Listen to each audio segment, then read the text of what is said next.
Come on, Annie. Let's go to the movies.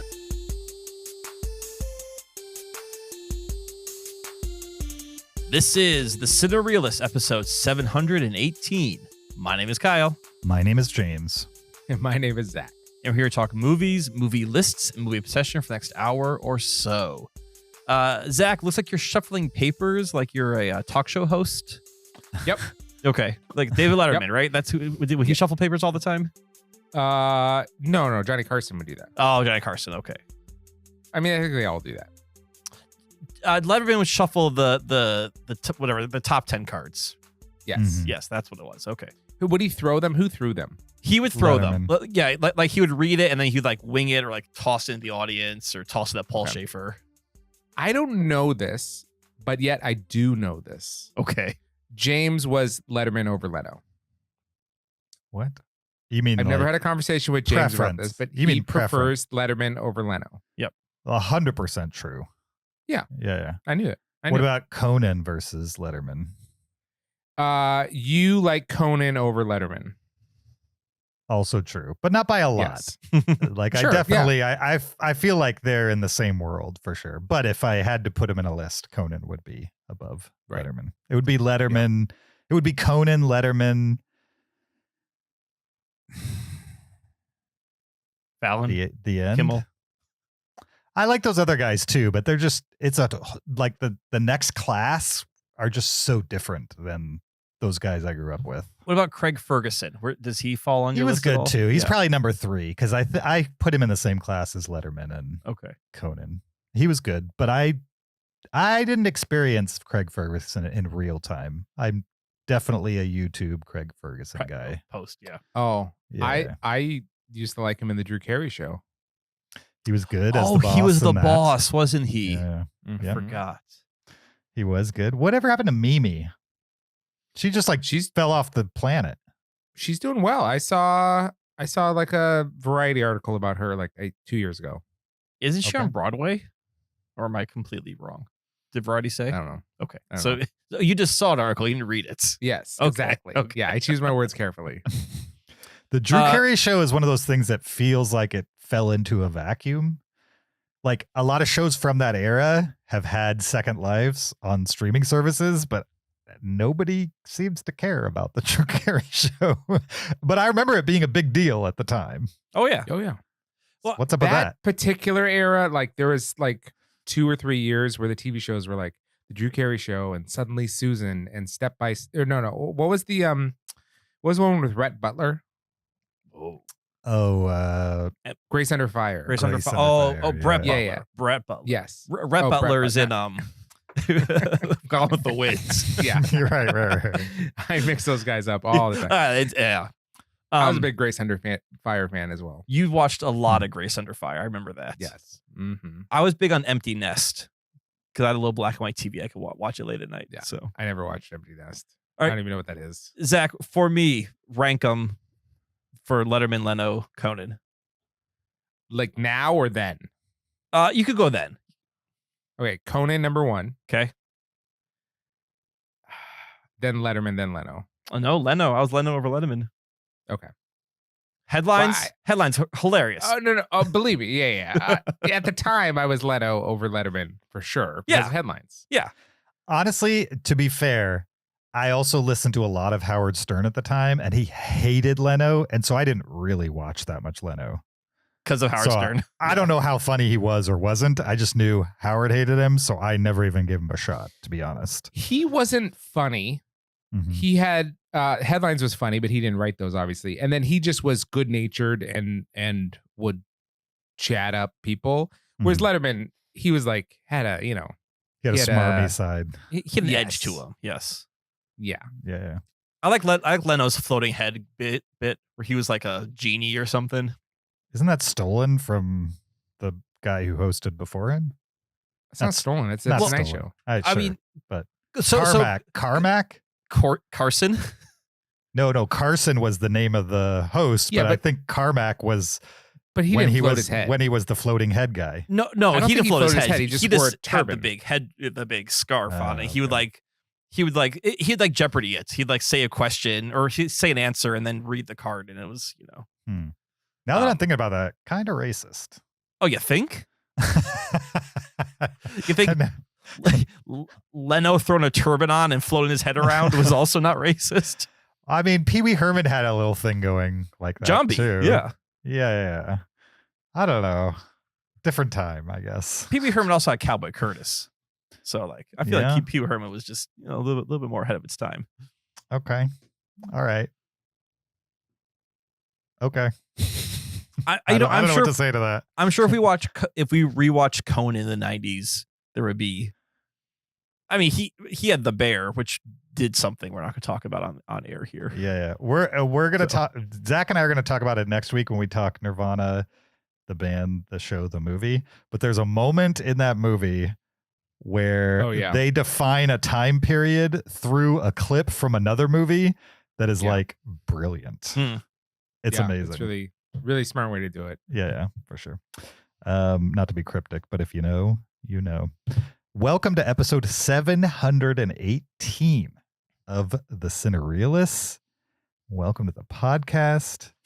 This is a podcast where we talk about movies. We typically make a list related to those movies. We're not doing that this week, but we typically do that. Another thing that we typically do every year, once a year, is we make Oscar picks in public. And then we watch the Oscars and we decide who won.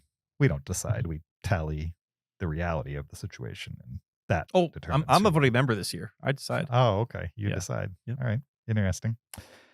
So we're going to make our Oscar picks this week.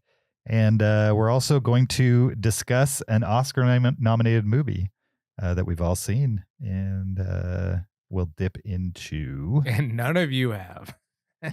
Probably. likely you haven't, but I'm sure it will become more accessible as time goes on. So before we do all that, though, we need to remind you there's a video version of this podcast on YouTube. Go there, search Cinereelists, subscribe and watch while you listen. You could also find us on Patreon, patreon.com/Cinereelists. If you support this show, you'll get extra content, including after shows that are evergreen mostly, and Cinereelist swag if you support a little more. You could also leave us an Apple Podcast review, 5 stars only. We'd appreciate that if you want to help out the podcast, or send us an email to heyguys@cinereelist.com. Send us anything, comment, question, list suggestion, movie suggestion, any of those kinds of things via email, and we will likely discuss it on a future episode of the show. Links are in the description to any and all of those things. You guys ready to make some Oscar predictions? Let's make some Oscar picks. Great. We didn't really talk about this, but we're going to bounce, right? And we'll just leave Best Picture for last. How does that sound? We'll skip Best Picture. Right. Yeah, right. Whatever order you want to go in, James, we'll follow your lead. We'll go in order. In filling this out, I realized these are in alphabetical order by category. That's why they ordered them like this, because there would be no other reason to order them like this, I would guess. These are in alphabetical order? I believe so. Is that why the adapted nominees, screenplay is categories. correct? The nominees, not the categories. I think the categories are too, right? No, they're not. The last adapted ones screenplay and original screenplay are the last ones. Oh. It is interesting. I feel like it is in more or less alphabetical order, except for the screenplays at the very end. And I don't know if that's a spacing issue, why they did it that way. It also goes A to C and then to B and then back to C. Then all the D's are together.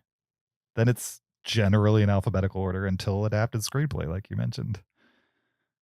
I don't know. I take it back. It's not in alphabetical order, clearly, but it's in some weird order. I don't know. They wanted the screenplays together. Gotcha. Yeah. Yep. All right. I'll go first, starting with. Oh, and when we do this, we're gonna do what we think will win and what should win. So we're gonna say a lot of will and should as we go. That's what that means. Will win, should win. Starting with actor in a leading role. The nominees are Timothy Chalamet, Marty Supreme, Leo DiCaprio, One Battle After Another, Ethan Hawke, Blue Moon, Michael B. Jordan, Sinners, or Wagner Moura for The Secret Agent. I have, for will and should, Timothy Chalamet, Marty Supreme. What say you, Zach? I have will and should Timothy Chalamet from Marty Supreme. I have will Timothy Chalamet, but should Wagner Moura. Nice. Zach, you want to take actor in a supporting role? Actor in a supporting role, Benicio del Toro from One Battle After Another, Jacob Elordi from Frankenstein, Delroy Lindo from Sinners, Sean Penn from One Battle After Another, Stellan Skarsgård from Sentimental Value. I think Delroy Lindo will win, but I think Sean Penn should win. I think Sean Penn should and will win. And I agree with Kyle. Will and should, Sean Penn. I would love to see Delroy win, though. I would be totally fine with that. I would be fine with that, except I don't want him to win because then I would not get the point. So you'll see him win. Oh, I'm going to digress here. Speaking of point, and Zach, if you're not ready, he rolled his eyes, so he's not ready. So I'm going to move on. Okay. Ready for what? Your friend has that Oscar ballot we do every year. Oscar. Oh, picks. yeah. Okay. Let me look that up. Okay, I thought you were not. You're like, oh, what? No, the digression. I was rolling my eyes at. Well, not the content of the digression, just the fact that it exists. It was a digression that was within what we're doing. It wasn't like, I digress, guys, but Cherry Coke, let me tell you. Okay, while Zach looks that up, I will take on actress in a leading role.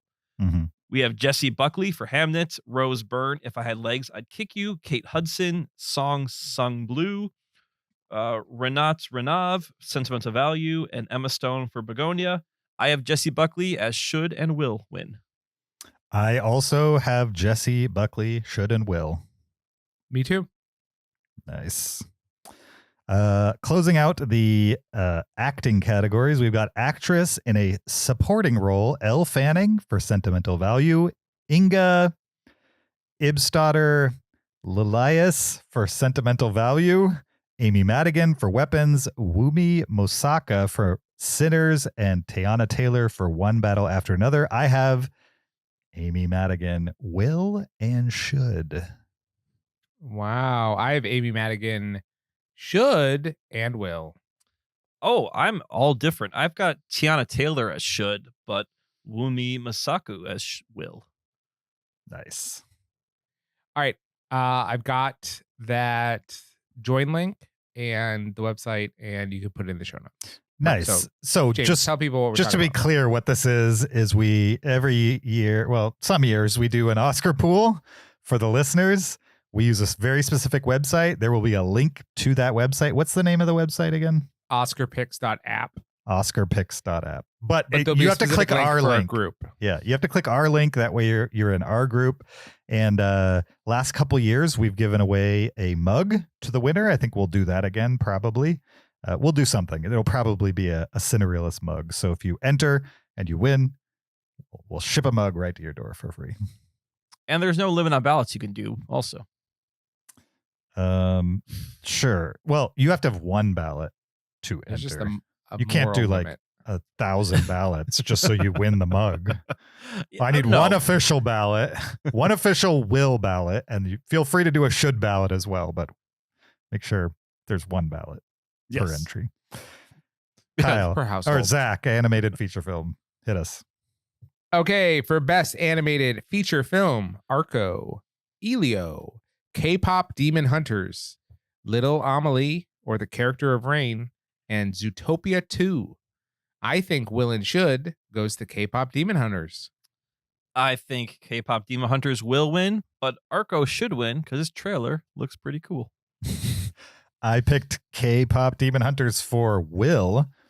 The only movie on this list I've seen is Zootopia 2, so I picked that for should. You really got to watch the Arco trailer, James. Okay. All right, for animated short film, we have Butterfly, Forever Green, The Girl Who Cried Pearls, Retirement Plan, and The Three Sisters. Now, I'm very deep in this category, so I'm pretty sure that The Girl Who Cried Pearls will win, but Retirement Plan should win. Nice. No.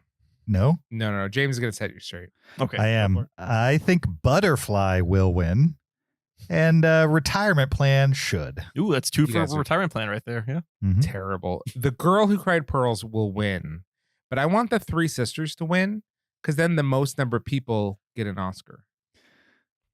Good plan. So you think every sister gets an Oscar? Yeah, each sister will get an Oscar, whereas the Girl Who Cried Pearls will get an Oscar. That's why I want one battle that's- after another to win, so all the battles get the Oscar. I should have picked the Three Sisters because I have 3 sisters. Mm. Mm-hmm. That's Yep. my oversight for sure. Yeah. Instead, you picked the Butterfly. Good job, Mhm. James. Nope, just Butterfly, not the. And Well, that's because James has a butterfly tattoo on his lower back. I do.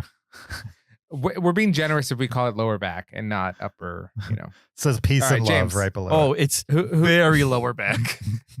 Kyle. Let's see. I just did animated short, so we're back to James for casting. Okay. I just wanted you to introduce him. Yep. Oh, Thank you of for the course. introduction. For casting, the nominees are Hamnet, Marty Supreme, One Battle, Secret Agent, or Sinners. I picked Sinners for Will, One Battle After Another for Should. I picked Sinners for Will, but I think Marty Supreme had the superior casting. Okay. Interesting. I picked One Battle for Will, but I think Sinners should. Oh, me and Zach flip-flopped. Or me and Kyle flip-flopped. Yeah. rather. Interesting. I'm curious at all just to see how this shapes out because this is a new category. Yeah. I don't even know really how they judge it. This seems very difficult to judge. Yeah. Are they going to judge by like star power? Are they going to judge by new faces? Are they going to judge by odd faces or unused faces like Fran Drescher? I mean, there's so many different ways that this could go. Like, I don't know what their category, And my understanding too is a lot of these categories where like they're giving something specific, like sound, they will run it by a bunch of sound professionals. They'll do the nominations, and then the entire group, judges it or something like that. Whereas with casting, that's not what they've done. They just threw the net out, and that's how they got the nominations. So I don't know. It's not like casting agents said these should be the 5 nominations. And they would be the ones I would assume would know what a good casting job is versus a normal casting job. I don't know. It'll be interesting. Zach? All right. Cinematography. Will it go to Frankenstein, Marty Supreme, One Battle After Another, Sinners, or Train Dreams? This one might lose me the whole thing. Okay. But I think Train Dreams will and should. Oh, wow. Yep. It's going to lose you. I think One Battle will, but Train Dreams should. I agree with you on that one. I also said One Battle will, Train Dreams should, which makes me think Zach might be onto something. It might be. I think we all agree it's the superior cinematography. If we all think that, maybe the Academy does as well. Yeah. I said should for Train Dreams just because I want them to win something. That movie was very good, and it feels underrepresented in these nominations, I feel. Sure. But- I rewatched Train Dreams last night, Mhm. and mea culpa, I was wrong on my first take on it. It is a great movie. Hey, nice. Nice. I just, Megan and I sat down. I gave it my full attention. It's tragic. It's funny. It's beautiful. There's a lot going on in that movie. For sure. So, Yeah, definitely. all right. Costume design. Costume design. Well, yes, Zach. I know we're skipping one thing. Oh, that one. Okay. Costume design. Avatar: Fire and Ash. Frankenstein, Hamnet, Marty Supreme, or Sinners. I'm saying Hamnet should and will win costume design. Oh, I'm saying Frankenstein will. Avatar: Fire and Ash should. James and I could not be more aligned on our answer to this question. Nice. Are those costumes in Avatar? It's all mocap or performance capture. So they design them in real life first, and then Okay. they model them based on the original in real life design. Okay. So yes, right. they are costume designed. Directing. This is a big one. The nominees, Hamnet, Marty Supreme, One Battle, Sentimental Value, or Sinners. I have One Battle will win. Hamnet should win. James and I agree completely. I've got One On Battle everything. will, but Sinners should. Okay. Okay. All right. That might be the dark horse because I feel like Sinners probably won't win nearly as many as it's nominated for, and it feels like that might be the booby prize, for lack of a better word. The consolation The prize. what prize? The No, booby prize. I know what he means Is that by a, that. is that a phrase? It is. I think it's a I've heard it phrase. before. Yeah. Yeah. That's a phrase? Yes. It's like the The white consolation elephant. prize. Or The white consolation. Yeah. Yeah. Exactly. All right. Documentary feature film. Will it be The Alabama Solution? Come See Me in the Good Light. Cutting Through Rocks, Mr. Nobody Against Putin, and The Perfect Neighbor. It will be and should be The Perfect Neighbor. The same. Perfect Neighbor. Should and will. It's a trifecta. All should and wills for the perfect neighbor. Amazing. All right. Also, I haven't seen the other four. I have seen Come See Me in the Good Light, and it is Yes. a good movie. So I've seen that. You've recommended that. It's on my list. I will get to it. Worth checking out. Documentary short film. Is it All the Empty Rooms? Is it Armed Only with a Camera, the life and death of Brent Renault? Is it Children No More, parentheses, not parentheses, quotation marks, were and are gone, close quotation marks? Is it The Devil is Busy, or is it Perfectly a Strangeness? I think Children No More will win because the Academy loves punctuation, but obviously The Devil is Busy should win. I picked All the Empty Rooms with Will, and Perfectly a Strangeness should, just because it's so close to Perfect Strangers, and that show was great. That show was great. Yep. Absolutely. How many actors can you name from Perfect Strangers? Maybe One. none. I can name the character names, but I'm not sure I could name the actors. Okay, how many character names can you name? 2? Let's hear 'em. Balky Butakamus, Balky Baltakamus. right? Cousin Larry. All right. Let's talk about what I think the answer should be on documentary short film. Okay. I think All the Empty Rooms will win, but I think Armed Only with a Camera, the life and death of Brent Renaud should win because I like that he's only armed with a camera. Yeah, but he Yes. died, so it didn't really work out for him. Everyone Oh, dies, Kyle. spoiler alert. Oh, wait, it's right there in the title. Everyone That's right dies. there, life and death. My bad. All right. Film editing. F1, Marty Supreme, One Battle, Sentimental Value, or Sinners. I have One Battle after another will, and Marty Supreme should. I have One Battle After Another will and should. I have One Battle after another will, and Marty Supreme should. Nice. Okay. I just did it for that last scene. I thought it was well edited. There's definitely good editing in that movie. Are you surprised Sentimental Value is in there? Yeah, I mean, I guess it has good editing, as in it's not distracting. There's nothing wrong with the editing in it, but it's pretty standard editing, I would say. Standard editing. Yeah. International feature film. Who's that? You? Well, will it be The Secret Agent? It Was Just an Accident. Sentimental Value, Sirāt, or The Voice of Hind Rajab? I have Sentimental Value, will and should. I have The Secret Agent will, and Sirāt should. I have Sentimental Value will, and Sirāt should. Live action short film. Is it Butcher's Stain, A Friend of Dorothy, Jane Austen's period drama, The Singers, or Two People Exchanging Saliva? I believe A Friend of Dorothy will win, but I really want to hear someone say Two People Exchanging Saliva, and that should win. I have Two People Exchanging Saliva will, and Jane Austen's period drama should. No basis for any of that. Just shots in the dark. Same here. James and I have the same picks. That is wild. That is amazing. That is wild. That is 100% wild. Makeup and hairstyling. Oh, thanks for introducing it for me. You're welcome. James, it's your turn. Go ahead. I just did the last one. We're talking Frankenstein. We're talking something called Kukuho. Kokuho. I don't know what that is. It's, Sinners. You do know what that movie. is? It's a film. Thank you. It's got amazing makeup and or hairstyling in it. Sinners, The Smashing Machine, and The Ugly Stepsister. I have Frankenstein for Will and Smashing Machine should.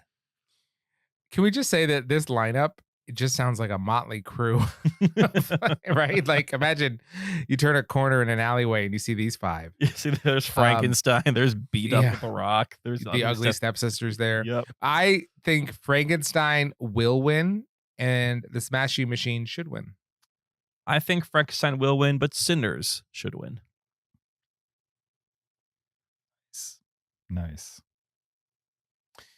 For original score, Begonia, Frankenstein, Hamnet, One Battle After Another, or Sinners. I think Sinners will win, but I think Hamnet should win. Okay. Ooh. You know, Hamnet had a really good score. Right now, I've got Sinners should and will, but yeah, Hamnet, that one stood out. I had Sinners should and will. Just, I don't know if you consider this the score, but there was music in that movie that I really loved. I don't consider that the score. So, yeah, I have a hard time with that, but I think most people will think of that movie and think of the music and be like, yes, even though I agree it's not really the score, but Great scene. Yeah. For sure. All right. Original song. Dear Me from Diane Warren, Relentless. Golden from K-Pop Demon Hunters. I Lied to You from Sinners. Sweet Dreams of Joy from Viva Verdi. And Train Dreams from Train Dreams. I think that Dear Me will win, but I Lied to You from Sinners should win. Oh, you are way off. Golden from K-Pop Demon Hunters is 100% taking down original song, but I think it should be Dear Me from Diane Warren, Relentless, just because she's been nominated like 20 times or something crazy like that. 16 times, and this movie is about her career. Right. And how she's ever won an Oscar. I feel like they should give her the one this year. That's why I said should. Because I don't care about K-Pop Demon Hunters, but I think Golden is 100% going to win. I think they are going to give it to her. Zach, Okay. what do you think? I picked Golden will win, and it should win for how much that song has pervaded the world. It's become the new like Frozen, you know? And it's like not like a pop star who wrote a song for a movie. Like it's literally like an original song for that movie. Yeah. It's crazy that it's gone as far as it has, for sure. Production design. Frankenstein, Hamnet, Marty Supreme, One Battle After Another, Sinners. I'm saying Frankenstein will and Hamnet should. I'm saying Frankenstein will, but Sinners should. I'm saying Hamnet will, but Frankenstein should. Okay. We're all over the All right. place All on the that place. one. All right. For sound, should it be F1, Frankenstein, One Battle After Another, Sinners, or Sirāt? I think F1 will win. And I think Sirāt should win. I think F1 will win. And I made this list before I saw Sirāt, so I'm going to change it now to I believe Sirāt should win. I love Sirāt, but I have F1 will and should. All right. I don't think F1 is half the movie it is without perfect sound design. Correct. There was that moment at 38 minutes in. Where the voiceover is just a little yeah, off. and it changed a little bit. Yeah, Brad Yeah. Pitt's I do have a talking, fresh and then I have a fresh pet peeve when we get to Sirāt. Okay. oh, okay. I can't wait for the whole review to be about that all of a sudden. No, it's something Sirāt did well that other movies do poorly. Oh, so okay. only James, if you refuse to acknowledge that it's a thing that happened in movies, will it take over the episode? All right. Man, James almost stepped on the landmine with that one. Almost right. did. Visual effects: Avatar, Fire and Ash, F1, Jurassic World Rebirth, The Lost Bus, or Sinners. Man, if The Lost Bus wins visual effects, I might quit movies. But I'm going to say that Avatar should and will win. I have Avatar: Fire and Ash for both. So do I. Nice. I thought the fire do I. effects in Lost Bus were pretty awesome, but I guess I'm alone. I guess I'm alone. I just don't want Oscar-winning movie Lost Bus to be out there. So. I don't think you have much to worry about that. What was Lost Bus? That was great. It's Matthew McConaughey drives a bus through a raging wildfire, a school bus full of children he's saving. It's a disaster movie on Apple TV Plus. It's good. I'd watch that. It's so tropey and rote. Like, they just make him the biggest loser. They're like, all right, he can't hold a job or to kill his dog. Like, everything goes wrong. And then he has to like redeem himself by driving this bus with American Ferrera and a bunch of kids on it. And I This is like liked it. Speed 3. You'll like it, Zach. it's not even Speed though. It's like Speed in the. It's like Traffic 3. Oh, they're 'Cause just he's stuck like- in traffic? He's stuck in track because they're all trying to evacuate the same town that's about to be swallowed up by flames. Spoiler alert. What are we on? It's silly. Premise alert. It's silly. We're doing. It's based on a real story, so like, you know. Great. Is the bus part actually a real story, or just the fact that the fire existed a real story? The bus, the driver, the kids, half of Really? American Ferrera. Yeah. Now I like it even more. I mean, they definitely took some liberties, but What do you mean by half of American Ferrera? well, I should say, because there was two teachers on the bus in the real story, but one of the teachers like, yeah, I want to be in the movie. So they took American Ferrera and made her both teachers. I thought it was like a weight loss joke or something like that. No. Interesting. Who's on adapted screenplay? I believe you are. All right. Adapted screenplay. We've got Begonia. One of its only 2 nominations. Frankenstein, Hamnet, One Battle, or Train Dreams. I picked One Battle to Will and Begonia to Should. Begonia was nominated 3 times, James. Correct. Okay. 3 times. I'm wrong. 3 times. And I will say One Battle will and Begonia should. I say One Battle will and Hamnet should. All righty. Original screenplay. Will it be Blue Moon? It Was Just an Accident. Marty Supreme, Sentimental Value, or Sinners? I think Sinners will win this. And I think Marty Supreme should win this. Sinners should and will. Also, Sinners Should and Will. It's kind of crazy that It Was Just an Accident is a foreign language film that wasn't a foreign language nominee, but somehow got into the original screenplay. I wonder if that's ever happened before. It's James. It's international feature film. It's nominated. It is? Yeah. Did we say that? And my brain went Zach, I love our live fact checking of James on this episode. so far. amazing. You're right. It's there. It's never happened before then. I can't believe The Ugly Stepsister had 18 nominations. What a record.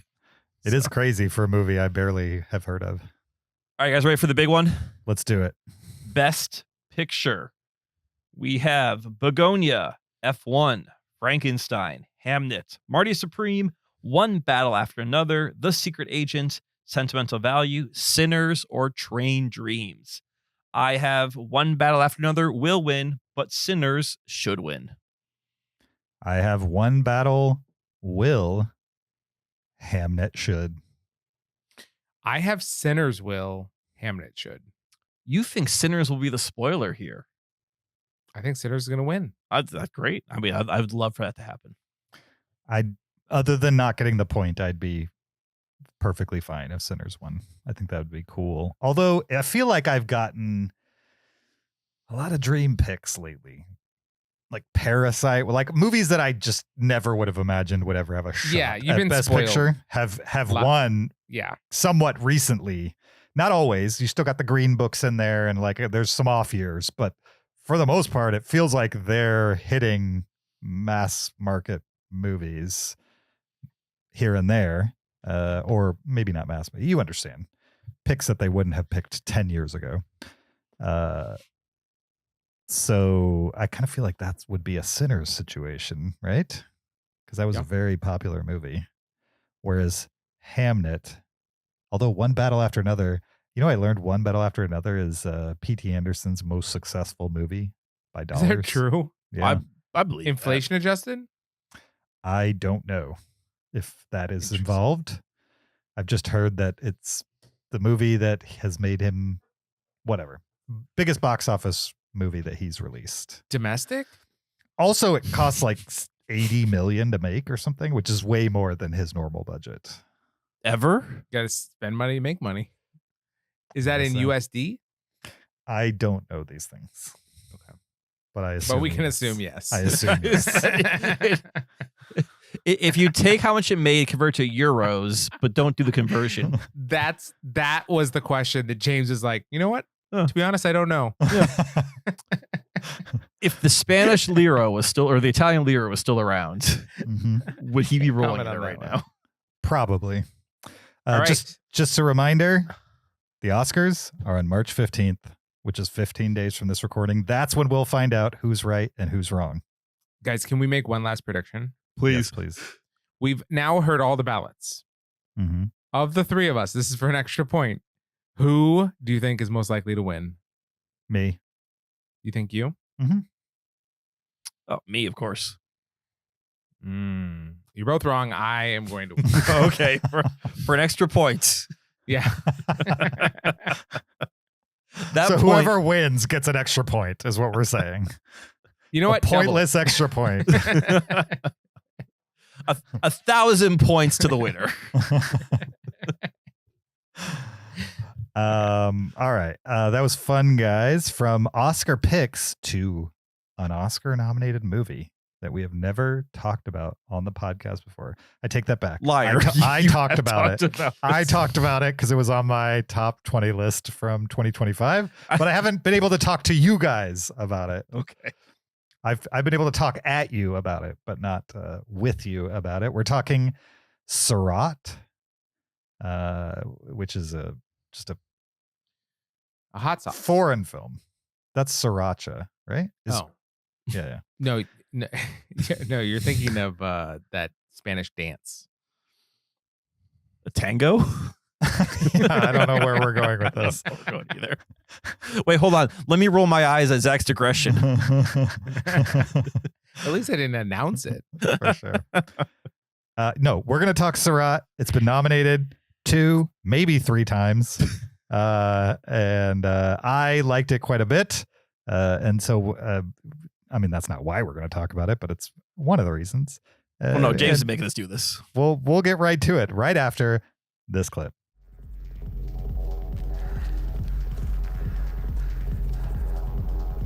Hello.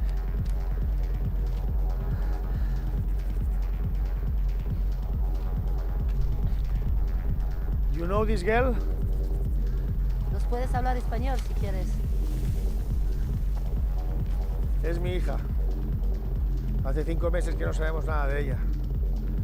Nos han dicho que quizá podríamos encontrarla aquí, en esta fiesta. ¿La habéis visto? Se llama Mar. No me suena, lo siento. ¿No? ¿Tú la conoces? Yo no la conozco de nada. A ver, hay otra fiesta en el desierto. ¿Otra fiesta? Justo después de esta, hay otra. A lo mejor estará por ahí. That was Sirāt. This movie is Oscar nominated. It's also a 2025 drama directed by Oliver Lax, maybe, and stars Sergi Lopez, Bruno Nunez Arjona, Richard Bellamy, Stephanie Gata, Joshua Liam Henderson, Tonin Janvier, Jade Ukid, amongst others, I assume. The official plot synopsis for Sirāt is: a father accompanied by his son, goes looking for his missing daughter in North Africa. The end. Also, we should say this conversation will be had in 2 parts. The one you're in right now is the non-spoiler part. So if you haven't seen the movie, feel free to listen. You'll get the general gist of what we think about the movie without specific spoiler details. Then we will rapidly move into a spoiler discussion on the film for those that have seen the movie or people that don't care if it's spoiled for them. So right now you're safe if you've never seen it, but listen closely because eventually we will announce we're in spoiler chat. What you guys think of, you know what I thought of it. I love this movie. I think it's my 4th favorite movie of last year or so. What did you guys think of it? Kyle? Oh, yeah. Go ahead, Zach. No, I'll go. So I was enjoying this movie. It's like you said, it's about this father and his, 10-year-old son who are in Morocco. They're trying to find this missing daughter at a rave. You feel like they're just kind of traveling from rave to rave, just trying to figure out like maybe she's with this crowd. And it's an enjoyable movie. You're kind of with them. I was really digging it. The music in this movie is great. It's all like rave house music, even in it's mostly diegetic, but sometimes even in non-diegetic parts. It's just the score to the movie. And then this movie goes places I was not expecting whatsoever.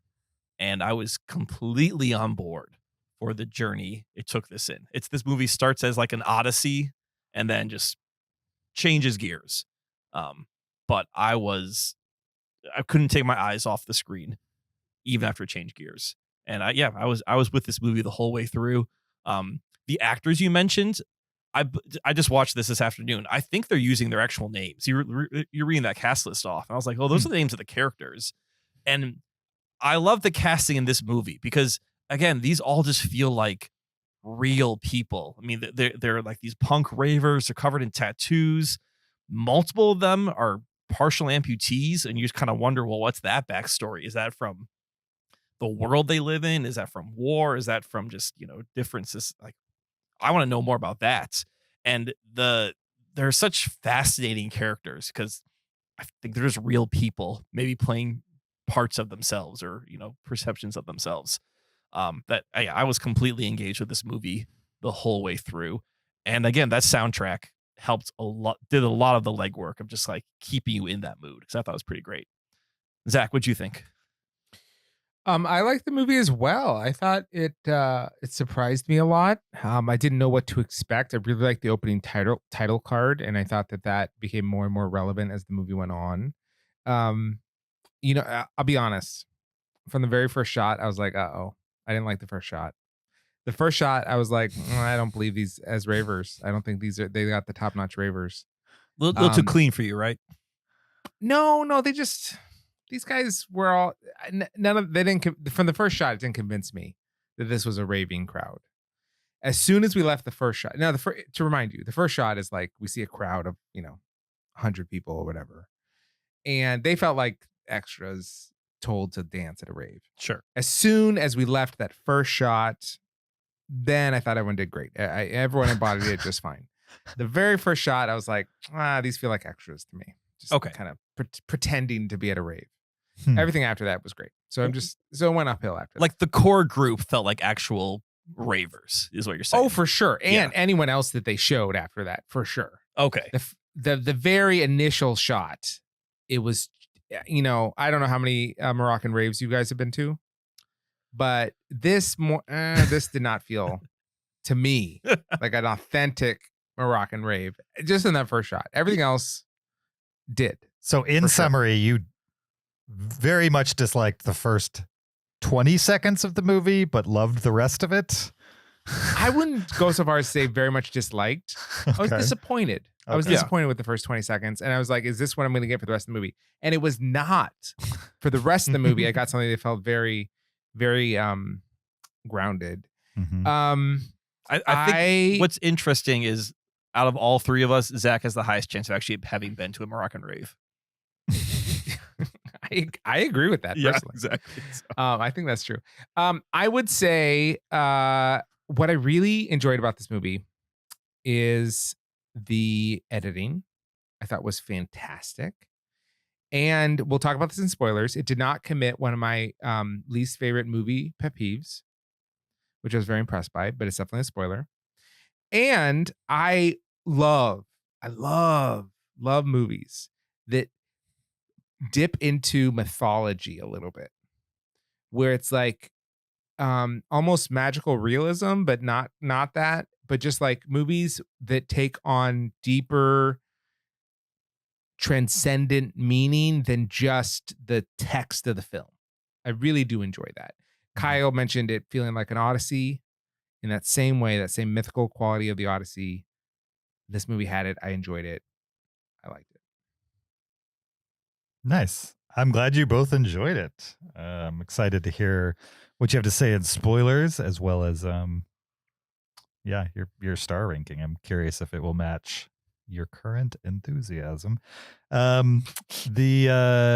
love this movie. For those that didn't catch the top 20, I thought it was great. The music, it's not definitely a 1-to-1, but it reminded me of like Run Lola Run, as far as like just kind of how integral the music is to like moving the plot, for not even moving the plot, just moving stuff. That's like the first part of the movie is just a guy and his son walking around a rave asking them, have you seen my daughter, and stuff like that. Like that's like the first quarter of the movie.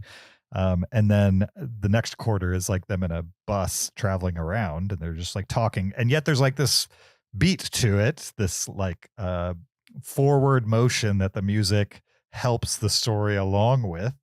And then certainly the music comes into play in one of the final sequences for sure.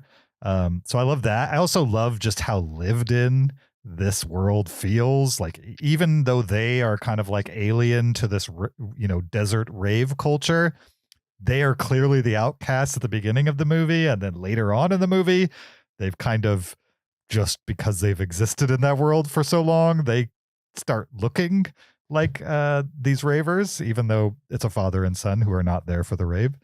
I also like the idea that clearly they're looking for this man's daughter and sister of the brother, and she's decided that this is her life now, right? She has chosen her family, essentially. And she's chosen people who do not live a traditional life. They are moving from one spot of the desert to another and partying and listening to music, and they're all pretty well-intentioned people in this movie, in this culture. And I think part of like the amputee bit is just people that don't necessarily fit or feel like they fit in normal society, and have somehow gone down a path that led them to this community where pretty much anything goes. You know what I mean? Like nobody even bats an eye if you're an amputee, or if you're probably gay or whatever. I don't know what the politics of this, do they say specifically where in the world this is? Like I know Morocco's been mentioned. It's Morocco. Morocco. It is Morocco. Yeah. So I have no idea what the politics are of that, as far as like Moroccan. Well, I understand that. I just mean like social politics. Like, is that like some countries it's literally illegal to be gay? Or something else, you know what I mean? Like they make those kinds of laws. Not that we don't, but so yeah, I don't know much about Morocco, to be honest. It's really showing right now, James. There is like a backdrop of a larger conflict happening. We see a little seeds of that, and they talk about it. And you're right, I'm not familiar with like Moroccan history to know like, is this taking place at a certain time in Morocco, or are they just kind of using unrest in Northern Africa as sort of a small backdrop to this bigger story? According to Wikipedia, it's not tied to a specific event that actually happened. Okay. They say the radio reports over the course of the film that armed conflict between two unnamed countries, have commenced, which soon escalate into a World War III like event. Oh, okay. So like off screen, not with the people we're with, there is crazy war going on over the course of the movie. You see flashes of that in the film for sure, but this is not a war movie. I wonder, like, I don't know how much of that radio stuff was translated. So I wonder, if you spoke I think French is probably most of this language is in French and Portuguese. Were they speaking Portuguese? I think it's Spanish. I thought it was Spanish too, but then Megan walked in and she was like, they're speaking Portuguese. So I was unsure. I mean, at one point she's like, you can speak in Spanish if you want. And there's that's other a points good where point. he But said things that I understood. Okay. Anyway, I wonder if you could understand like the language of the radio if you pick up on more of that, because the characters were kind of discussing what was going on, but I didn't know if they were discussing like their perception of what was happening or was actually what was happening. At one point, one of the characters said, "Has World War III started yet?" or something like that. Yeah. But I got the sense it was hyperbole, not that World War III had actually started. Agreed. That's what I thought the same. So, but maybe it was actually happening in this movie. So, not that this movie, that's not really a spoiler. That's not what this movie is about. So, I think they're close enough to France that if World War III had started, they would definitely know about it. Yeah. Well, if they were in the desert, they might not have heard.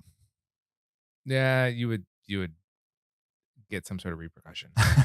Okay. Well, they kind of do.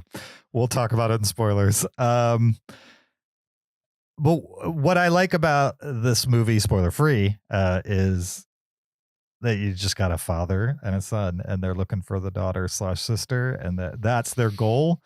And over the course of the film, they come to kind of understand on some level why the daughter left them. Mhm.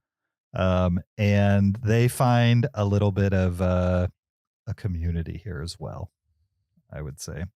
Despite the fact that they are very much an odd couple, this father and son and these desert, dirty, hippie ravers.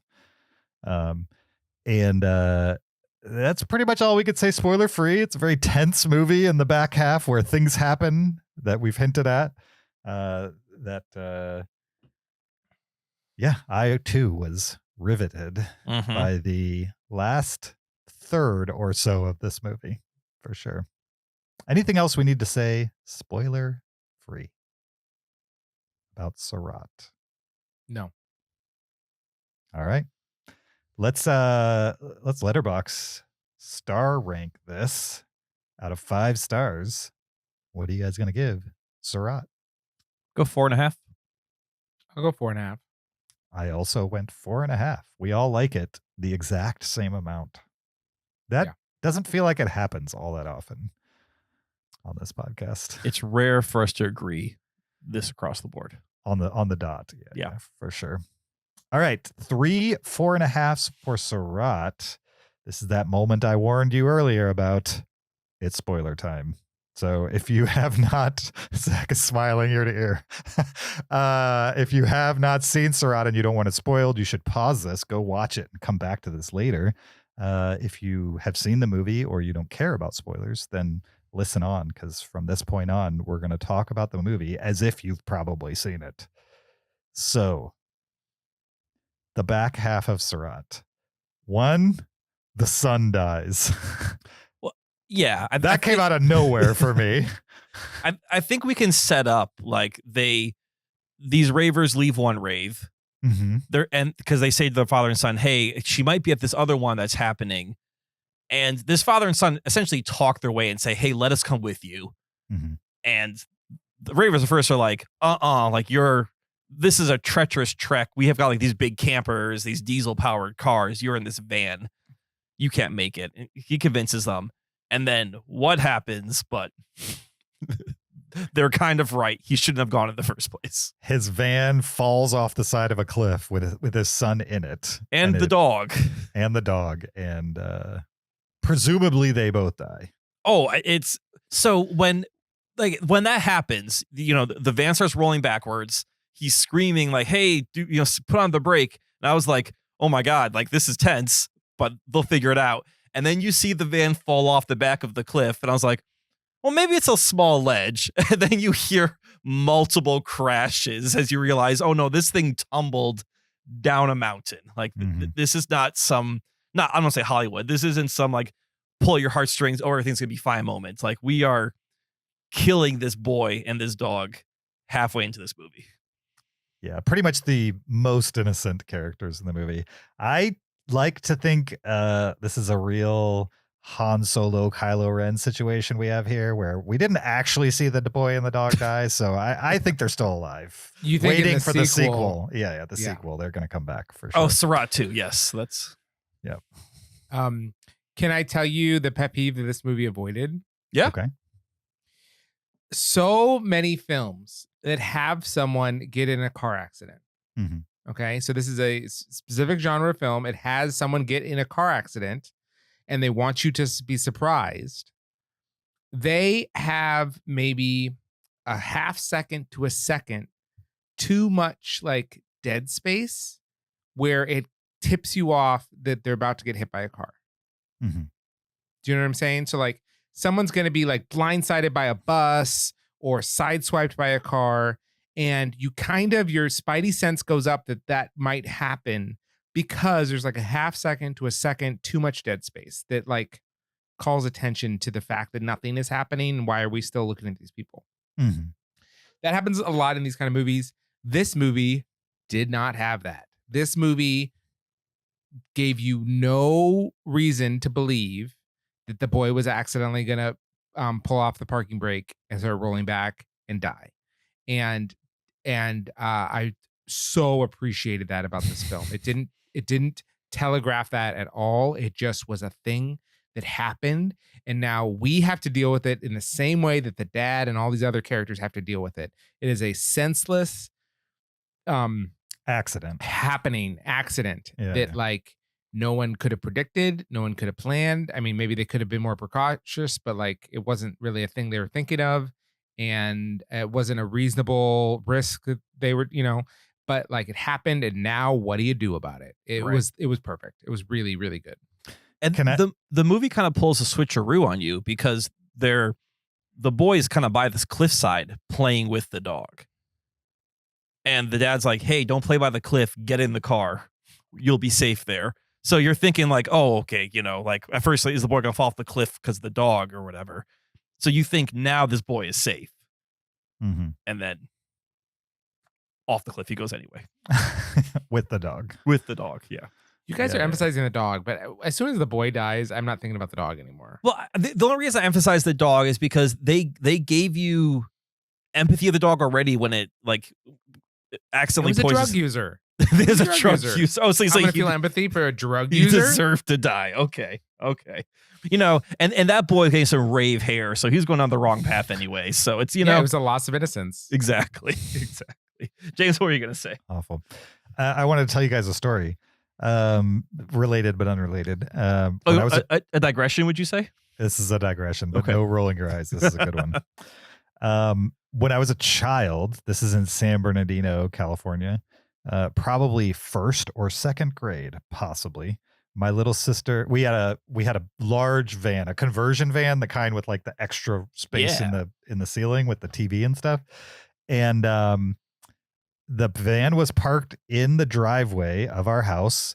These are California driveways, not Florida driveways, so they have like steep slopes to them.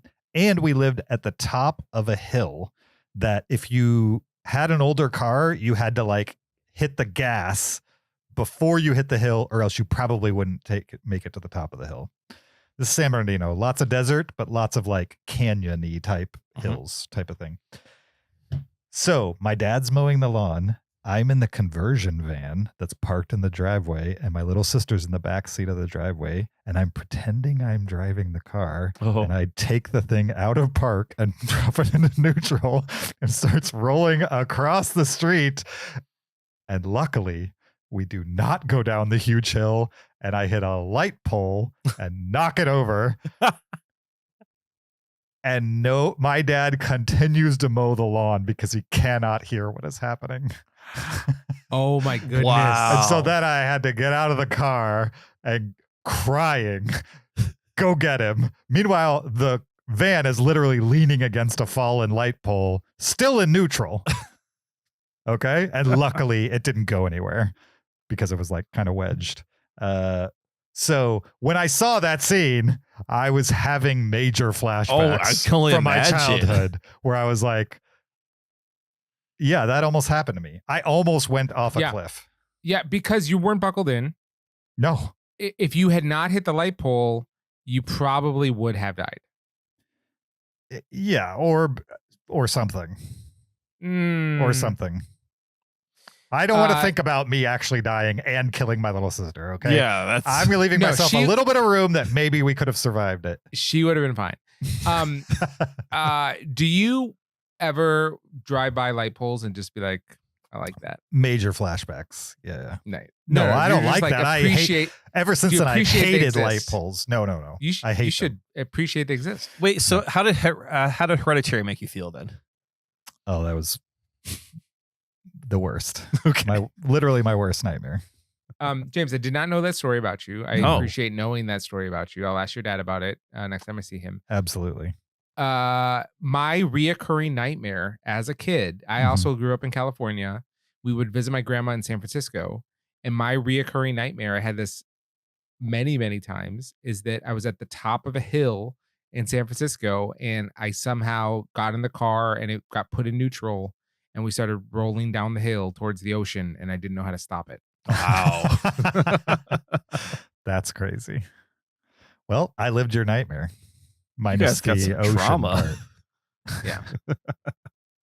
I mean, the moral of the story is leave your car in gear and you should be fine. So I mean, after that, my dad taught me what the brake was. Because I literally didn't know what a brake was. Yeah. Oh, that's interesting. I've driven with my 4-year-old before. Like in your lap or just in the car in general? I wish my dad had that much forethought. Sure. Just in case he gets in the car and decides on our level streets. Right. Do not. Could he even reach the pedals if he like? No. So we've done both. I'll have him steer or I'll have him do the pedals. Is he like down there, like just pressing them? Like, stay down, he'll be down enough so he can't see, but his feet can be on the pedals. Oh, okay. Not with his hands or anything. Anyways, can I move further back in the movie? Sure. To the first moment that's a spoiler that I enjoyed quite a bit. Yeah. It's when they came to the river. And they leave him and he's like, are we lost? Do I have to hire an Indian guide? Like what needs to happen to cross this? It sounded racist, but that was a Oregon Trail joke. It did sound racist. You know, James, we joked that Zach was going to say something that you have to apologize for. It was a Oregon Trail joke. Anyways. Wow, this is premonitions coming true. Regardless. I like that moment a lot because his decision to leave in the first place was a split-second decision. He didn't have time to think about because he had to either follow them or go with the army or whatever. And so that decision is one that is reasonable to make, right? But then once he's out in the desert, he's completely dependent on these people. Right. Otherwise, they are in the middle of the desert. He has no idea what's going on. He's lost, all that kind of thing.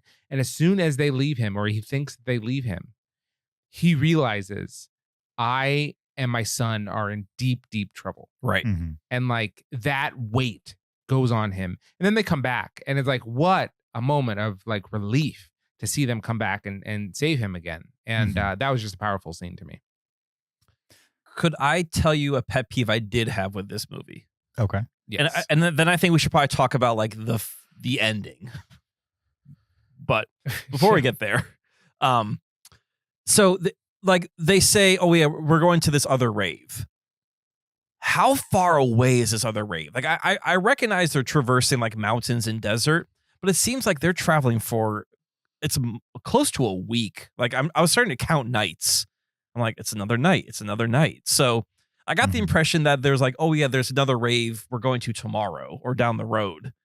And this is like a week they were traveling to this rave. First of all, Africa is absolutely gigantic. Well, yes, I understand it's a huge continent, but like I thought there was still Morocco, which is still a large country. I think they're leaving Morocco. I think they're going, if I were to guess, east. Okay. Probably. I don't know who's forcing you to guess, but okay. They told us where they're going. You're wrong. They're going south. They're going to Mauritania.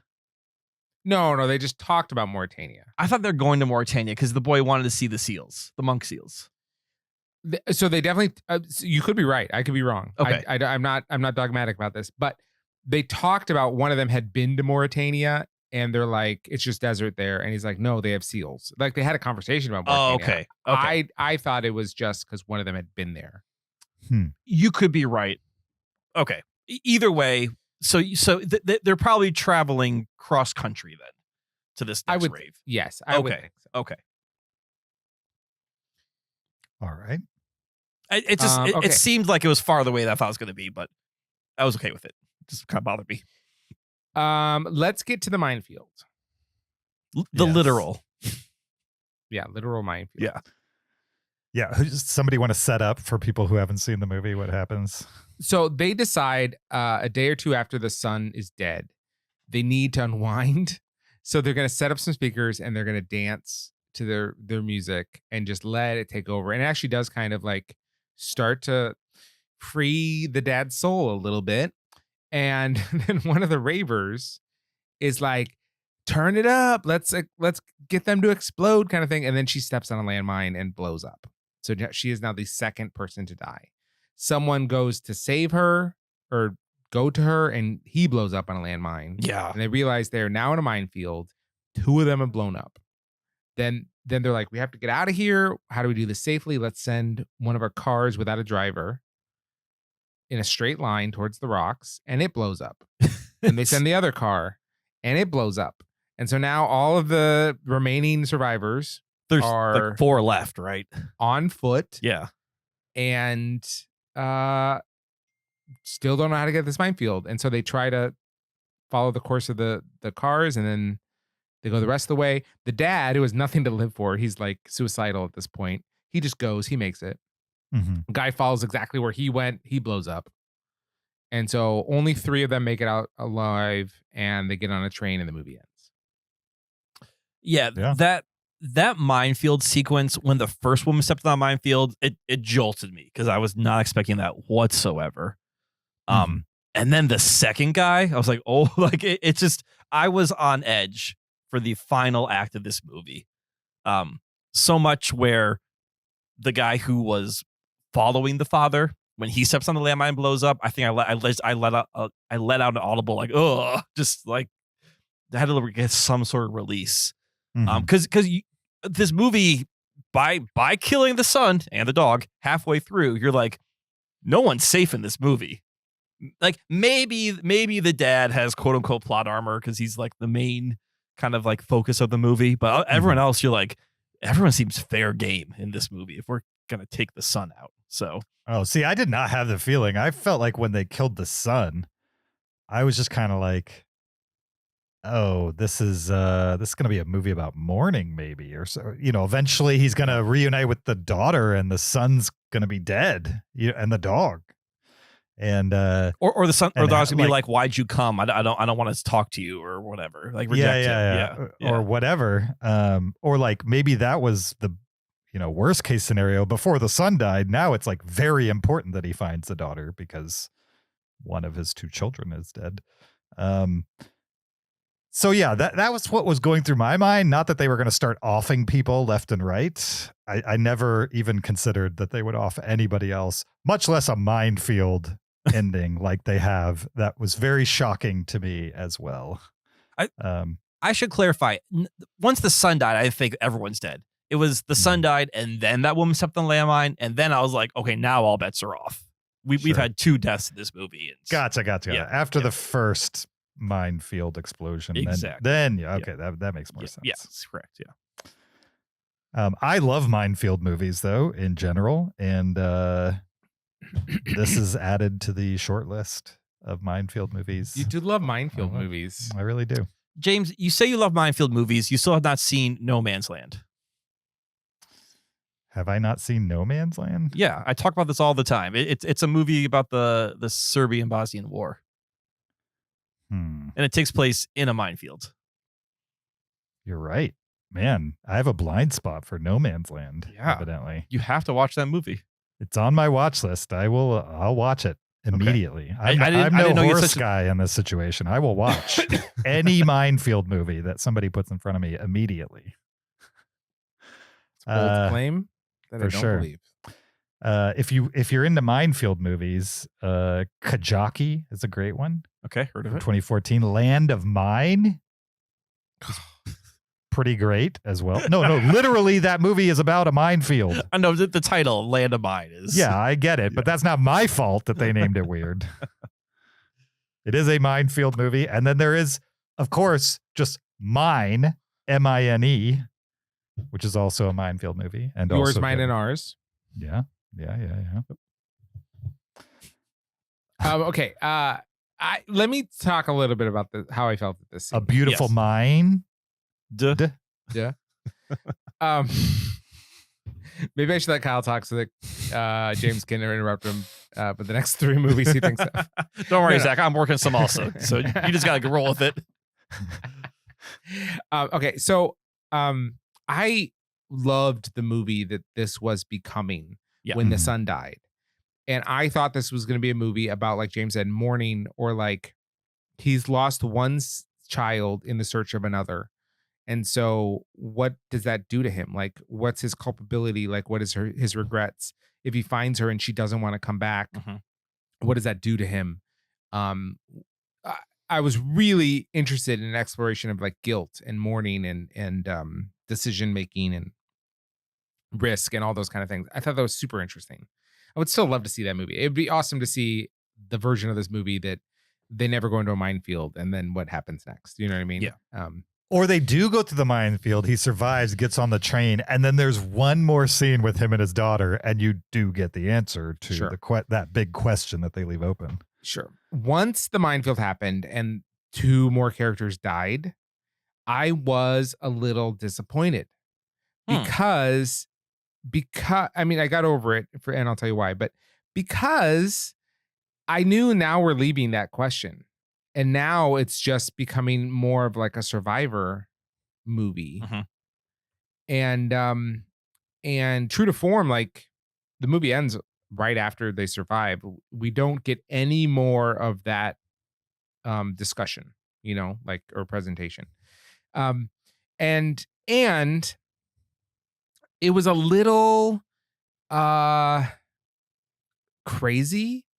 Like when people started exploding, it was just like all of a sudden they happy-go-lucky stumbled into a minefield, and then everywhere you stepped was a mine, and people are just exploding left and right, and it became not farcical, but a little farcical. And it was a shame that, like, oh, okay, in this movie, it's not that death is rare and tragic. It's death is all around us. Everyone's gonna die, at any time. Kind of. It became a little bit like the stakes were way lower because it's just so easy to die.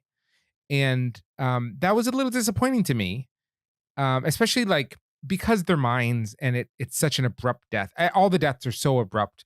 It's like there's no build up. There's no reason. All of them are just mindless deaths. So in that moment, I was disappointed. However, what saved it for me, which protected the movie for me, is I changed what I thought this movie was. Mhm. And I decided I think this movie is a parable. I think this movie is an allegory. I think this movie is probably, a real event, not in the real world, but in the movie world. It's still a real story, but it stands for something deeper. It's a story presented in a real way, but the purpose of the film is this greater, deeper, allegorical, mythical story. And with that understanding, yes, people can die in these kind of fantastical ways. That works in my mythology of what this movie is trying to talk about. And that works with the title of the film about that fine, thin, difficult crossing between heaven and hell, Mhm. the path, and just how precarious and risky that is. And I found that once I could give myself over to the magical realism of it, to the mythology of it, and say, like, look, this is a parable, and we're taking everything seriously, but the real purpose of this is the parable and what the parable means. Then I was like okay with it again, and I was interested in it. And with that, I was fine with it ending with the train and him not meeting his daughter, because that would have grounded it too much in reality, and we would have lost the mythicality of it to me. That's a really good Yeah. interpretation. Yeah. Yeah. I like it. I feel like when I watched it, I didn't even consider that there was anything below the surface other than what they were actually showing us. But it makes sense to me. I could see it. Now, I got. I have Go ahead. a feeling that I would need to have a deeper understanding of like Islamic thought and Sufism and all these kind of ideas to like really get at what is happening here. But it is playing with these cosmic ideas of like chance and regret and family and journey and all. I just don't know how they all play together. So that's cool. I got a little bit like the minefield was sort of the life of these ravers in the fact that they seem to live in the moment. Right. And knowing that the moment can end in an instant. So like maybe not so much nihilism, but more of like we get the sense they just kind of party. They just travel from rave to rave, make it from one gig to the next.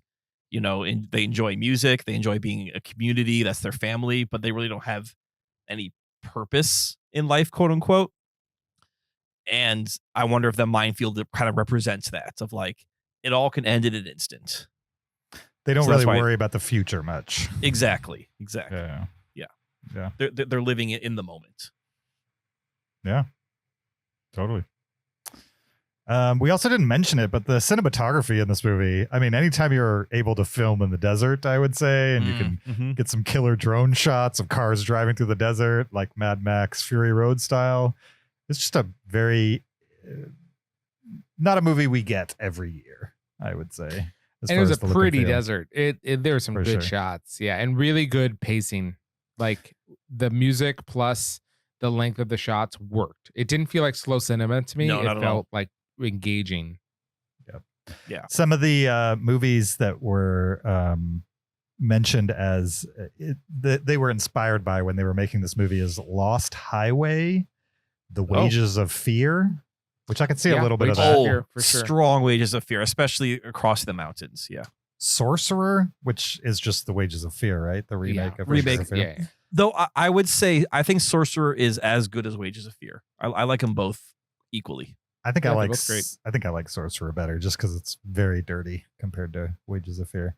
Wages of Fear, they're in oil. Yeah, Very dirty movie. Sorcerer, weren't they like going through a jungle practically? Yeah. Zabriskie Point. Never heard of that movie. It's on my watch list. I don't know why. It's on my watch list as well. Okay. Interesting. Jerry Yeah. with a G. Yeah. Yes. And finally, Nomadland. Which, yeah, sure. Okay. Yeah, sure. People driving around in vans in the deserts. I get it. Other than Zabriskie Point, I've seen all those, and I like all those, so it makes sense that I like this. It's not Zabriskie Point, it's Zabriskie. I think it's Zabriskie. Zabriskie, right? No N. I'm seeing now. I think we have to watch Zabriskie Point at some point. Yeah. That is definitely a movie that I have been wanting to watch for a while because I just heard a couple of people talk about it. Doesn't it have either a famous director or like a well-known actor? It may be the small part, but still a well-known actor in it. No. It's not a famous director either? So the director is Antonioni, so he's a famous director. Yeah. Among like art circles. Yeah, exactly. Yeah. Sure. But the actors are not people I was familiar with. Okay. I have no idea why it's on my watch list, but yeah. I don't tend to like Antonioni that much. I mean, Blow Up was good, but I don't know. yeah, Blow Up was okay. Haven't seen it. I want to see Blow Out. I want to see the John Travolta remake. Oh, Blowout is great. Yeah, I've seen that. Yeah. Blow That Up good. is Blowout, but with a photo instead of audio. Blow Up is slow also. Or meandering is maybe the better word for it. It's French. Is Blowout the one where John Travolta, like his only record of a car accident is audio? Is that right? It's not even French; it's Italian. Yeah. What? What, James? The John Travolta Blowout movie is that the one where there's a car accident and the only record of it is audio? Yeah, or something like that. Yeah. That was a good movie. I like that one. Yeah. I need to see it again. A mine-related movie that I forgot to mention was Eternal Sunshine of the Spotless. Mine. Duh. That's the only other one I could think of. In Finding Nemo, those seagulls love mine. They really do. Mine. They really do. Is that maybe the only child's movie about mines? No. Okay. No, I'm pretty sure Grave of the Firefly is also about mines. Dark. Yikes. Very dark. Also The Cave and the 33, also about mines. Okay. Not the same mines we're talking about. But, Ace in the Hole, also about mines. yeah, definitely. Yep. Also about Oh mines. yeah, Snow White and Seven Dwarfs. Exactly. We really should have made a top 10 mine movies. That would have been. Oh, jeez. Very spoiler though for this movie. Yeah, pretty spoiler. It would have been. For sure. Now if we explain what kind of mine, we just said mine, you could just interpret it how you see fit.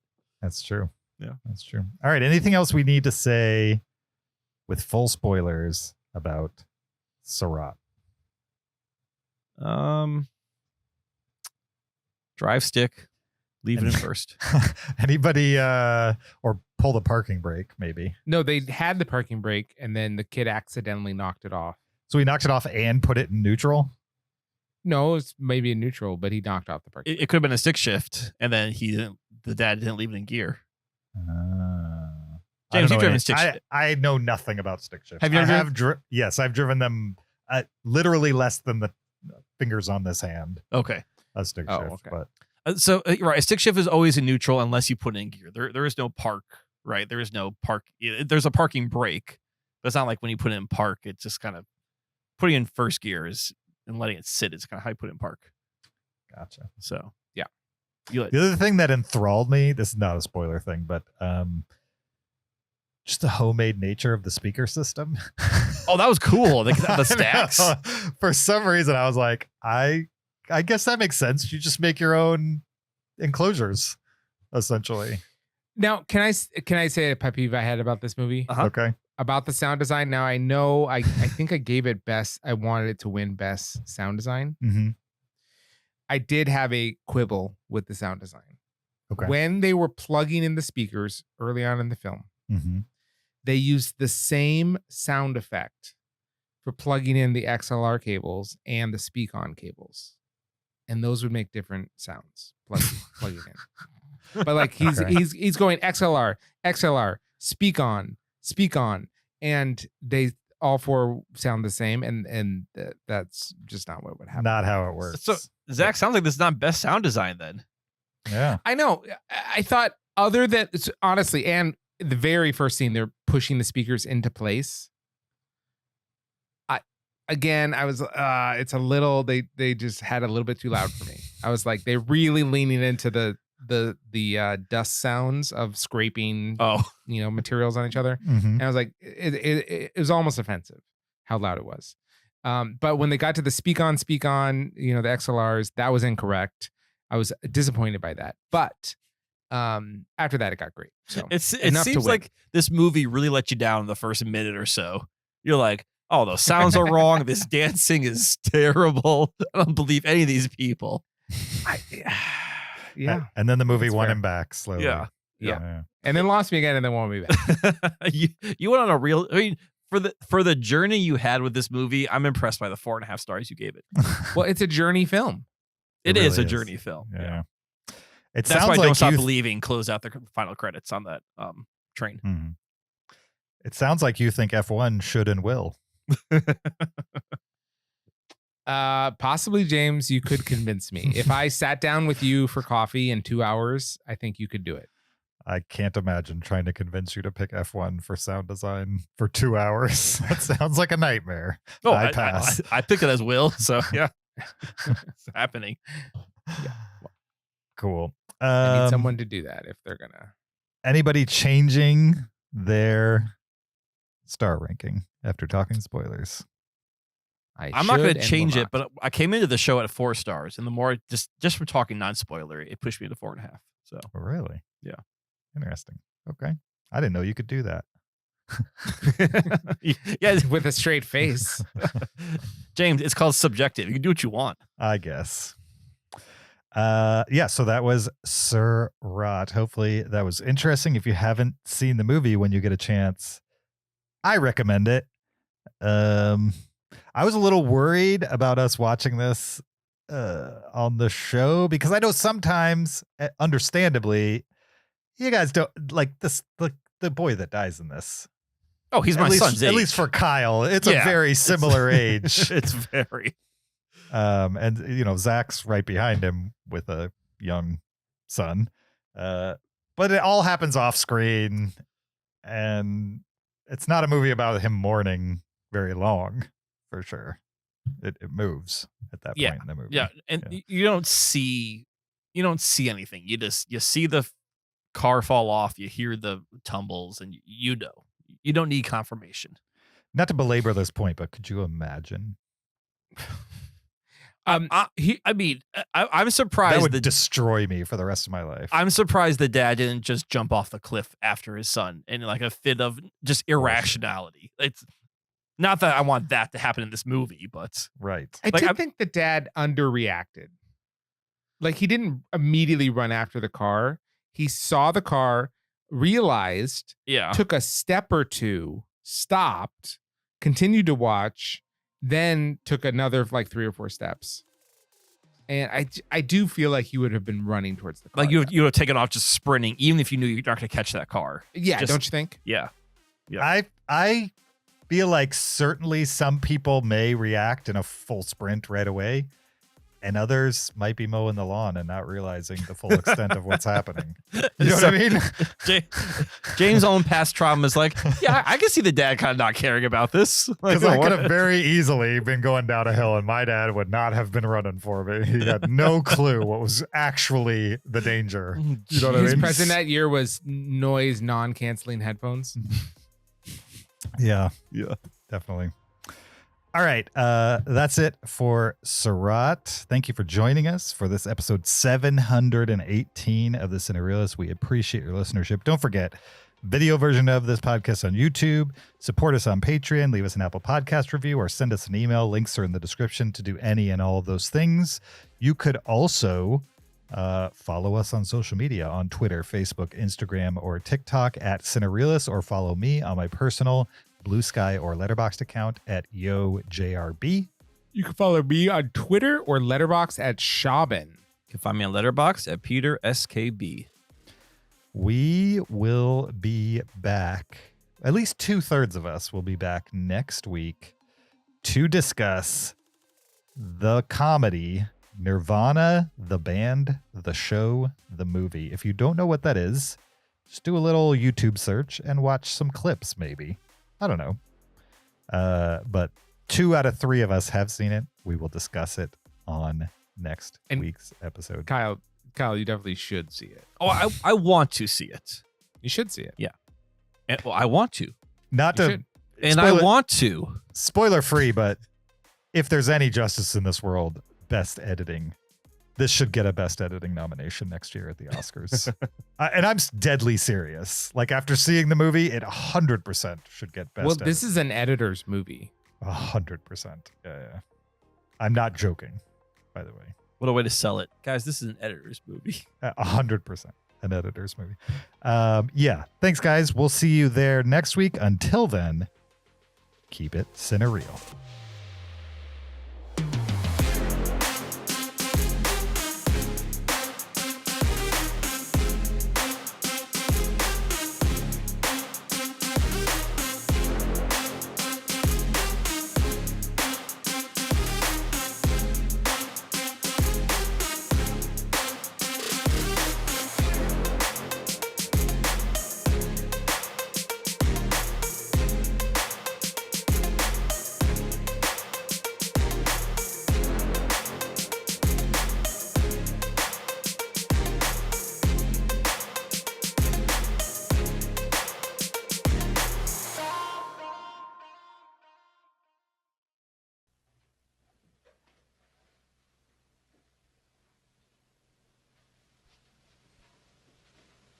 You're still here? It's over. Go home. Go.